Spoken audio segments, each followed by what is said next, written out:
All right, guys, we're back. I'm going to do the weather, and then we're going to let you guys get on with your evening here. Don't forget to pull up the crop report. I promised people that, Jake. I didn't put it in the website. Forgot. Okay. Let's do that now before we go any farther, actually. Guys, stand by for a minute. We'll be right back. All right, so here is a look at our crop report. And what I like to look at is the days suitable in the fields. But also, there was some charts that Murray pulled up last time that show us how much crop has been planted and what's arriving in the ground as we speak. I'm hoping those similar charts exist in this crop report. This is dated for the 11th. This is the most updated crop report that we have right now.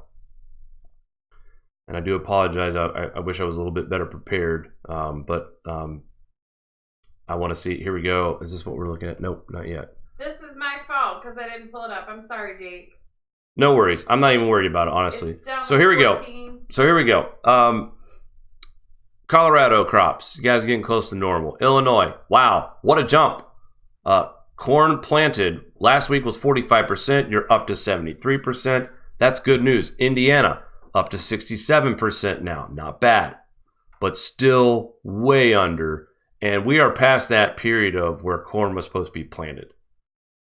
So these are kind of like the final number. I mean, some farmers will probably attempt to plant corn, but let's be honest. I mean, they might be, and it's not going to make much difference. So really, Indiana, you can't celebrate much. 67% of your crop is in the ground this year. Last year at this time, 100% was in the ground.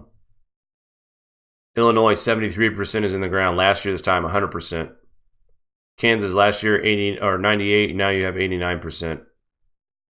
Ohio, you have 50% of your corn in. Last year, you had 96%. South Dakota, last year, you had 100%, 64% right now. Tennessee doing awesome, 99%. That's got to be the bullseye, folks, in my opinion. Tennessee. Texas, same thing. You guys are on top. You guys are on point. You're above where you're supposed to be. Wisconsin, a little bit below, 78% right now, 94% last year this time.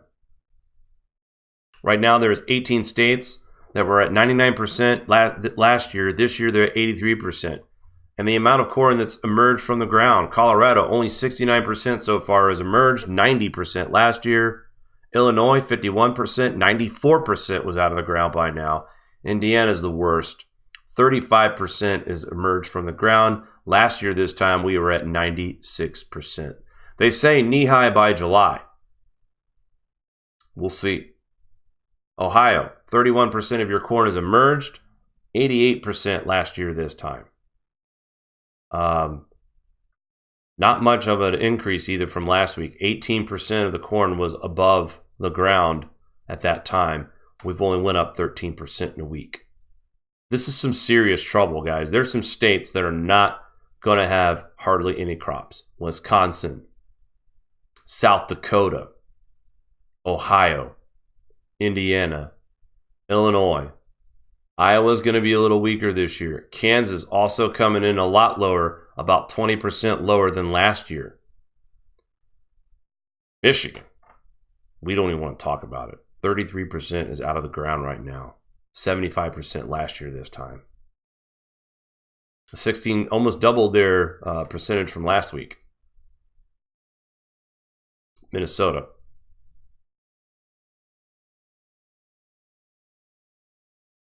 Missouri, both coming in under. So, very sad numbers right now for corn. You can't plant more. You can't plant corn after this. From what I understand, you really should be planting corn at this point from here on out. So those are kind of like the final numbers right now. So we have a little more time for soybean, but we're still dealing with not enough of the soybean in the field yet. 66% in Arkansas has been planted, 95% last year this time. Illinois, of course, we know what's going on in Arkansas. Illinois, 49% has been planted. That's up from last week, but we're still almost 50% lower or beyond 50% lower than last year. 96% was in the ground last year at this time. Only 49% this year. Iowa, you're behind. 70% in the ground out of 97 last year. 48% in Kansas compared to last year's 88%. So we're seeing a trend over the last couple of years where crops have been getting planted later. That also goes into play with the grand solar minimums when we talk about longer, colder winters, shorter grow seasons. That's pretty much the motto of what we've been saying about climate and what's going to happen. And that's what's happening.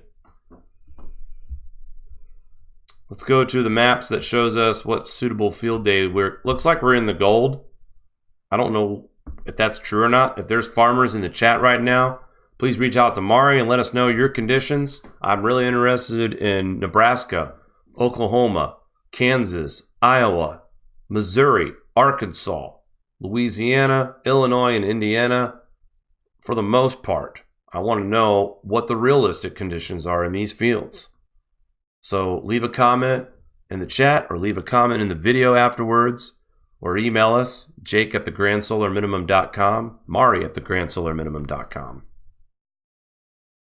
But overall, we're in the second week of June, and we're just now starting to see more than 3 days of field work being performed in the fields of across America.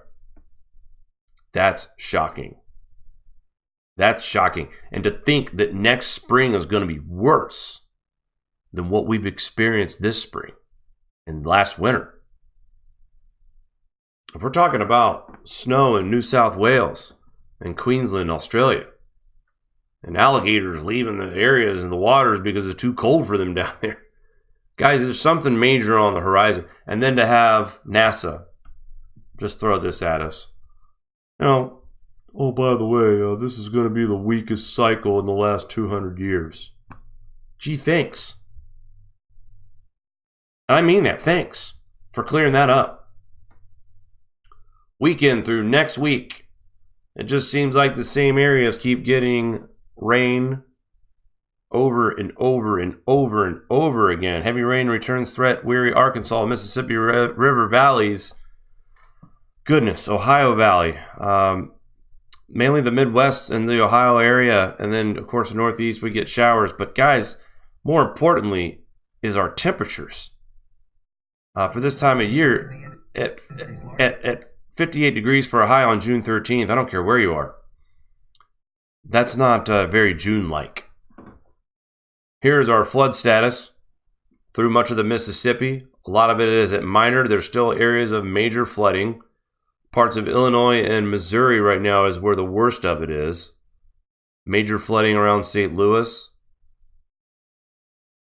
Davenport, Kansas City, moderate flood stages, minor flood stages still for South Dakota, North Dakota, but all the way down to the Gulf, we're seeing major flood statuses, and the Delta, the backwater floods still rage there as well. And just another 6 to 8 days of more moderate to heavy rain. And it, look, when we first started talking this spring about how much rain, we were talking about 4, 5, 6, 7, 8 inches of rain falling over the next several days. And like, wow, that's crazy. So we look at a map here, and we're looking at some dark green, some moderate green, couple of yellow spots. And you're thinking, well, that's not that much rain, Jake. But when you've seen precipitation as heavy as we've seen it in this region from January till now, remember, some of these areas like Kansas City, Springfield, Missouri, can only absorb, Tulsa, Oklahoma, can only absorb a half inch of rain before they start flash flooding. So throughout the Ohio Valley, 2 to 3 inches. Kentucky, 2 to 3 inches. Indiana, Illinois, 2 to 3 inches. Pittsburgh, 2 to 3 inches. West Virginia, 2 to 3 inches. Kentucky, most of you, 1 to 2 inches. Parts of Oklahoma, Arkansas, Kansas, anywhere from 2 to 4 inches. On top of the rain that you already have, burying more of your fields, flooding out more of your roads. And it doesn't take much now, guys. We don't have to see 3 inches in a half day. 3 inches over a 24-hour period is more than enough rain on any normal day. Especially to a region that doesn't need any more rain whatsoever.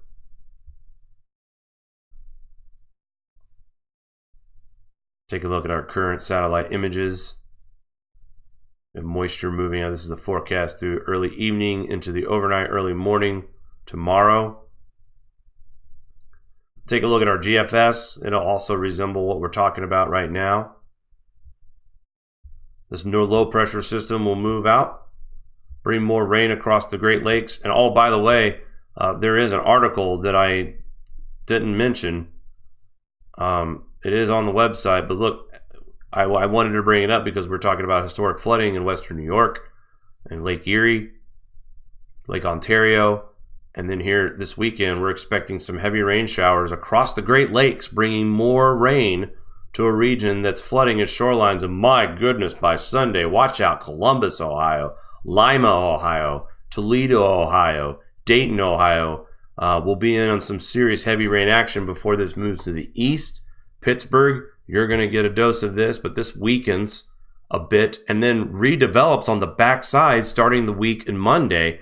This rain's going to run all the way from Tulsa through Missouri, Illinois, central Indiana, and the northern parts of Ohio near the shore of Lake Erie.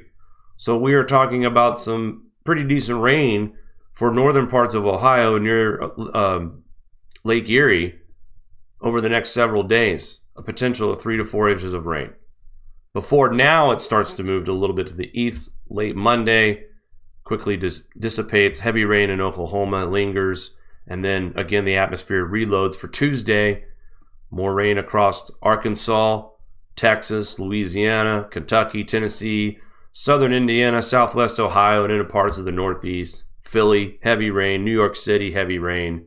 And again, just more heavy rain into Texas and going into the south into the future. Midweek next week, the atmosphere once again reloads across the country, almost forming a straight line from Canada to Mexico. Lots of moisture again for Texas, Oklahoma, Kansas, Nebraska, North Dakota, South Dakota. Moderate showers falling again in the south. And another outbreak of heavy rainfall for Illinois, Indiana, parts of western Kentucky, western Tennessee, and yes, Michigan and the Great Lakes are going to see more heavy rain come across that region. As well as the south will see some moderate rain showers. By next weekend, another system like what we're looking at right now is going to be invading the northeast, the southeast, and look at this right here. I want to point this out real quick. This constant reformation of moisture coming down from the northwest like this.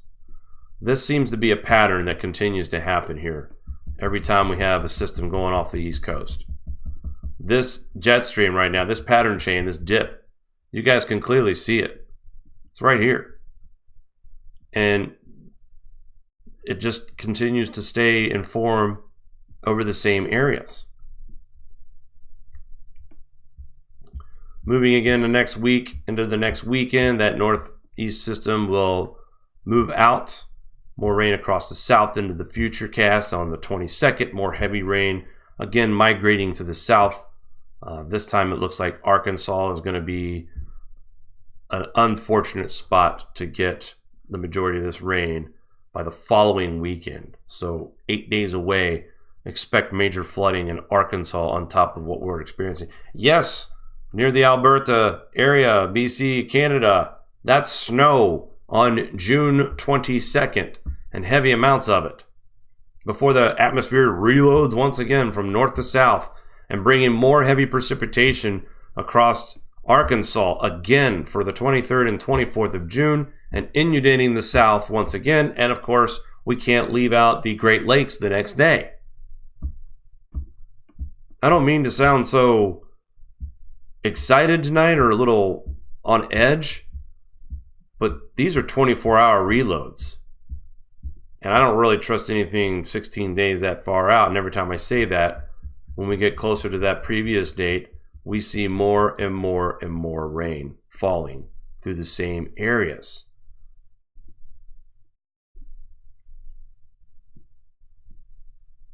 Bear with me here, guys. So with NASA confirming, and here we go, this is a total rainfall through June 29th.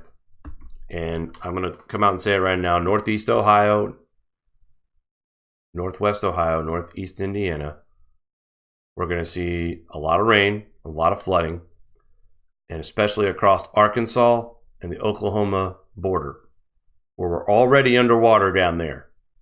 And this is not going to help the misery that we're going through on the Mississippi if there's another 14 inches expected to drop in the next 16 days.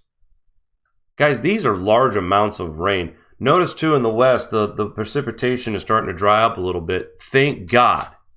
Because the heat wave that we're going to have on the west with the snow melt, there's no way we could even control Mother Nature if we had heavy rain on top of the snow melts in some of these Sierra mountains and other parts that will experience melt. Especially in places like Colorado, it worries me too that we're getting rain on top of warmer temperatures with snow melting and rain falling and flooding occurring. Right now, the central part of the United States, all the way to Ohio, West Virginia, Kentucky, Tennessee, the South, we all need to kind of just keep our eyes on the weather here. Pay attention to what's going on. I saw a report on the Weather Channel where a couple was trapped in their home. The day started off beautiful, sunny skies, no water on the ground. They got a bunch of rain. This was near Dallas. They got a bunch of rain, and all of a sudden they've got water from a creek that became swollen. Now they've got water coming up to their window sills, and it almost came into the house, but eventually the waters did die down quickly. It was a very sudden event, and it went away just as fast as it came. Guys, these things are what we need to be aware of happening at any time when we're talking about parts of eastern Oklahoma, Arkansas, and possibly parts of northwest Ohio and northeast Ohio as well.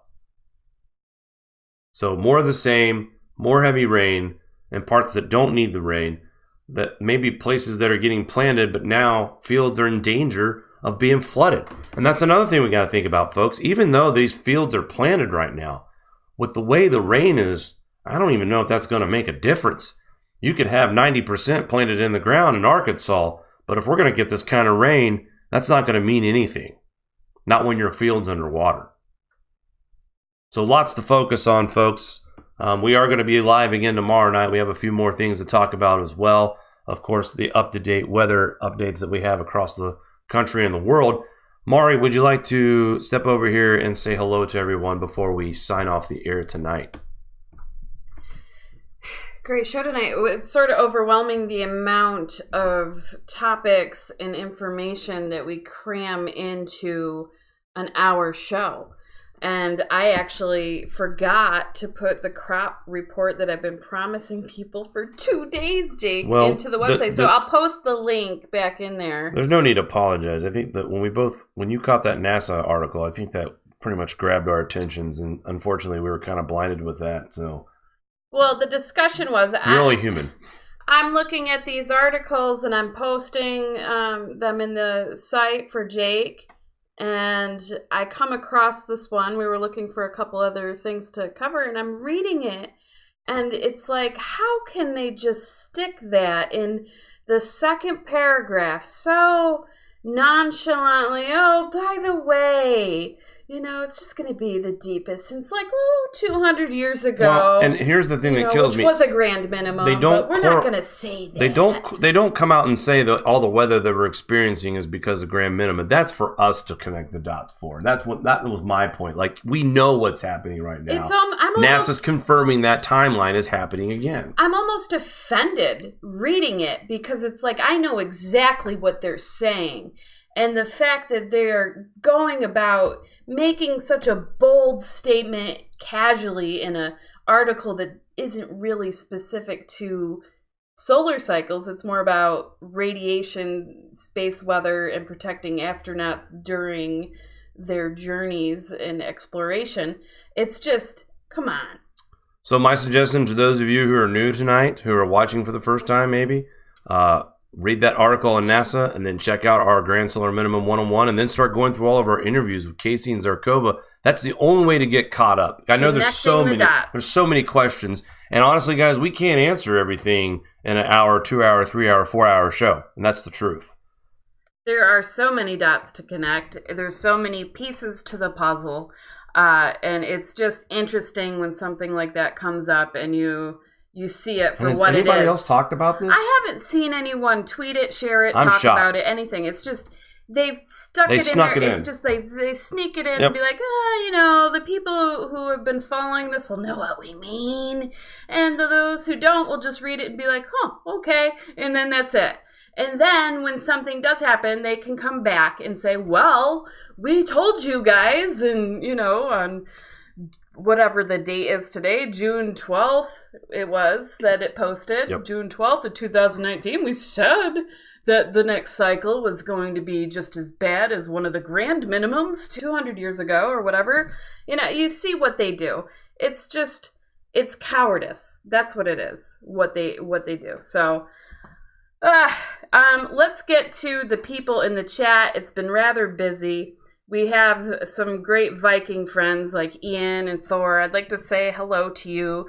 Charles Scott's in the chat. He got stuck on his motorcycle in a downpour in Central Florida. Central Florida's had some brutal weather lately. A man died from a lightning strike on a bike. Watch out, Scott. Gentleman on a motorcycle, I think it was around near Jacksonville, got hit by lightning, and the lightning bolt, they showed his helmet just pegged through the helmet, and unfortunately he did not survive that. So please be careful, Charles. Matt Bros made it in the chat, and we were talking about the crop, and he said knee high by 4th of July, and yeah, no way. For most of the nation, it's scary. And then there's a lot of people saying, well, the government's not going to warn you when this happens. Nope. And why would they? But that was also, don't want to welcome mass hysteria. That was also told to us 3 years ago. The government is not going to warn you about this. We're going to have to be critically thinking and be ready and be aware. And that's exactly, it's happening the way it was told to us back in the day. So then, I don't know if you pointed out snow. Concerned Canadian said it's like the foothills. I'm not sure exactly. I didn't pinpoint the exact area, but yes, there is snow coming in a couple of days. Do get snow, and it's just the actual accumulation levels are way higher than normal for June. If you guys haven't seen my video on the Rockies covering the Colorado snowpack, sort of interesting footage in that from the satellites, take a look at that. And what else do I have? Foxfire Fortner said Western Nebraska had a killing frost 3 nights ago. And then we were talking about in what horrible shape Wisconsin is in with farming. If you actually just zoom into that state alone and look what they're going through, it's sad. It's devastatingly sad. It's a common story across the Midwest and the Northern Plains. And that's all I got. Hello to everyone in the chat. Thank you for joining us tonight. Please join us on our social media accounts. I posted most of the ones I have in our description tonight. I know a lot of people were like, use Gabs, use Minds, use this, use that. I tried to add a couple extra links in the description. And we have our GSM social media site. We highlighted, what was her name? Was it the Australian with the gator article? You know, if you share on GSM social, chances are we'll go ahead and highlight it. Her article it's embedded with our show tonight. So thank you for sharing that. And that's all I got, Jake. Thank you very much, Mari. Again, my lovely producer, Mari, who does all the website work, all the video editing. Really, if it wasn't for her, we wouldn't have a Grand Solar Minimum channel. So thank you once again for everything you do. And guys in the chat, thank you for participating. We love hearing the comments. As Mari was saying, keep sharing on our social part of our website, thegrandsolaminimum.com. Tomorrow night, we will have a live show at 9 p.m. Eastern Time. Until then, guys, we will talk soon. Take care.